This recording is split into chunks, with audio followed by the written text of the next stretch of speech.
कानून राज्य मंत्री एसपी सिंह बघेल जी हमारे साथ मौजूद हैं। सर, संसद में एक बिल पारित हो रहा है, विपक्ष लगातार उसका विरोध कर रहा है। चुनाव सुधार बिल जो है उसका विरोध कर रहा है और कह रहा है कि सरकार चर्चा से भी भाग रही है। 12 सांसदों को इसीलिए लंबित किया है कि राज्यसभा में भी आसानी से पास हो जाए बिल।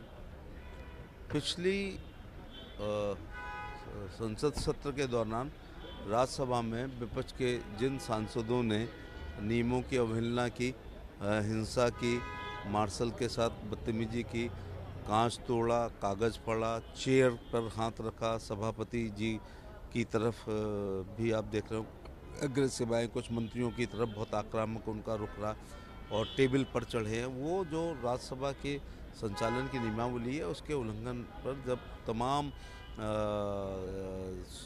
एविडेंस कलेक्ट होने के बाद माननीय सभापति राज्यसभा ने जो निर्णय लिया है, तब उन्होंने ये नहीं सोचा था कि अगले सत्र में कोई महत्वपूर्ण विधेयक आएगा, बिल आएंगे तो उसमें इनकी मेजॉरिटी है तो उनकी मेजॉरिटी को कम करने के लिए 12 लोग निलंबित।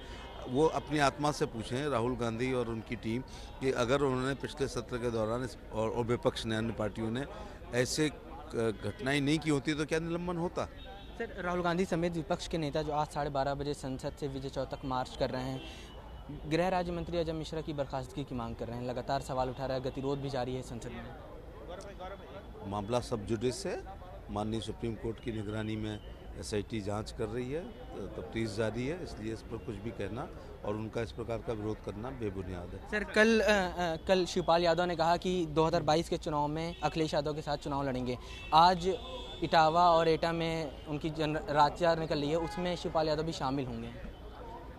बहुत पहले चाणक्य जी ने कहा था कि एक लोकप्रिय राजा, उस समय चुनाव नहीं होते थे, मोनार्की थी, लोकप्रिय राजा के खिलाफ दुश्मन के दुश्मन हमारे दोस्त के सिद्धांत पर दुरभिसंधियां हुआ करेंगी। ऐसी ही दुरभिसंधि हो रही है। पिछले 2019 के चुनाव में श्री शिवपाल सिंह यादव फिरोजाबाद से अपनी पार्टी से प्रत्याशी रहे थे और वो भी एक समाजवादी पार्टी के हार का कारण बने थे।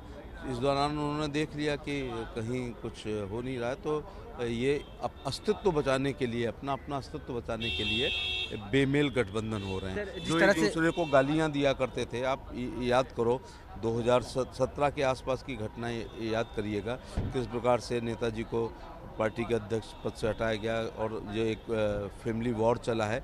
और आज मोदी जी और योगी जी की लोकप्रियता की बाढ़ से डूबने से बचने के लिए एक ही पेड़ पर सभी एक दूसरे के विरोधी लोग शरण ले रहे हैं और एक दूसरे को नुकसान नहीं पहुंचा रहे हैं और उस बाढ़ की प्रतीक्षा कर रहे हैं कि कब ये जन सैलाब लोकप्रियता की बाढ़ उतरे, फिर अपने अपने रास्ते पर जाएं। सर, जिस तरह से आईटी रेड हुई है अखिलेश यादव के करीबियों के घर पे, उसको देखते हुए अखिलेश यादव कह रहे हैं कि ईडी सीबीआई भी चुनाव में आ सकती है, चुनाव में परेशान करने का हथकंडा जो है राज्य सरकार की तरफ से अपनाया जा रहा है। ईडी और सीबीआई अपने आप में स्वतंत्र एवं निष्पक्ष ऑटोनोमस संस्थाएं हैं। माननीय मुख्यमंत्री जी का बयान है कि जिन लोगों की 5 साल में संपत्ति 200 गुना हो जाए, प्राइस राइस नहीं होती है, ज़मीनों के दुगने नहीं होते हैं और 200 गुना हो जाए, तो वो लोग अपना काम कर रही हैं संस्थाएं। ठीक है, बात करने के लिए शुक्रिया। कैमरा पर्सन रोहित के साथ अवैस, भारत समाचार, दिल्ली।